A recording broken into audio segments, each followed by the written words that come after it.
एक breaking news. उद्योगपती गौतम अदानी शरद पवारांच्या भेटीला गेलेत। अर्ध्या तासापासून गौतम अदानी पवारांच्या सिल्वर ओक या निवासस्थानी आहेत आणि आज गौतम अदानी शरद पवारांची भेट घेण्यासाठी त्या ठिकाणी गेलेले आहेत। दरम्यान आपण पाहतोय अजित पवारांचं निधन होऊन आज 5 दिवस झालेले आहेत आणि एकीकडे राजकीय घडामोडी घडतायत तर दुसरीकडे उद्योगपती गौतम अदानी हे शरद पवारांच्या भेटीला गेल्याचं आपण पाहतोय।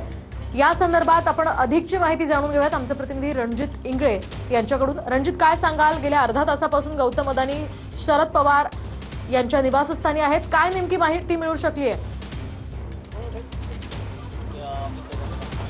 नक्कीच उपमुख्यमंत्री अजित पवार यांच्या निधनानंतर आज शरद पवार जे आहेत ते बारामतीमधून मुंबईमध्ये दाखल झालेत। सिल्वर ओक त्यांच्या निवासस्थानी आहेत आणि अर्धा तासापूर्वी गौतम अदानी हे शरद पवारांच्या सिल्वर ओक या निवासस्थानी आलेले आहेत आणि त्यांच्यामध्ये चर्चा सुरू आहे। पाहायला गेलं तर ही अजित पवार यांच्या निधनानंतर सांत्वनपर भेट म्हणली जाते। मात्र सध्या राज्यामध्ये राजकीय समीकरणं बदललेली आहेत। अजित पवार यांच्या पत्नी सुनित्रा पवार यांनी उपमुख्यमंत्री पदाची शपथ घेतलेली असतानाच दोन्ही राष्ट्रवादी एकत्र होण्याच्या चर्चा रंगल्या होत्या, मात्र त्या कुठेतरी फिसकटल्याचं दिसतंय आणि त्या अनुषंगाने देखील यामध्ये चर्चा होऊ शकते का अशी देखील आता चर्चा जी आहे ती आता रंगलेली आहे। त्यामुळे गेल्या अर्ध्या तासापासून शरद पवार आणि गौतम अदानी यांच्यामध्ये जे आहे ही भेट होत असल्याचं आपल्याला पाहायला मिळतंय। त्यामुळे आता गौतम अदानी हे अनेक वेळा आपण पाहिलं की शरद पवारांच्या अनेक कार्यक्रमामध्ये दाखल झाले होते। ते बारामतीमध्ये सारखे जात होते, सिल्वर ओक या ठिकाणी शरद पवारांच्या भेटीगाठी घेत होते। अनेक वेळा त्यांच्यावर राजकारण देखील झाल्याचं आपल्याला पाहायला मिळतंय। मात्र सध्या तरी ही सांत्वनपर भेट असली असं बोललं जात असलं तरी देखील राजकीय चर्चा होऊ शकतात का याकडे देखील आता सर्वांचं लक्ष लागल्याचं आपल्याला पाहायला मिळतंय। नक्कीच रणजित, या संदर्भातले अपडेट्स तुमच्याकडनं जाणून घेत राहणार आहोत।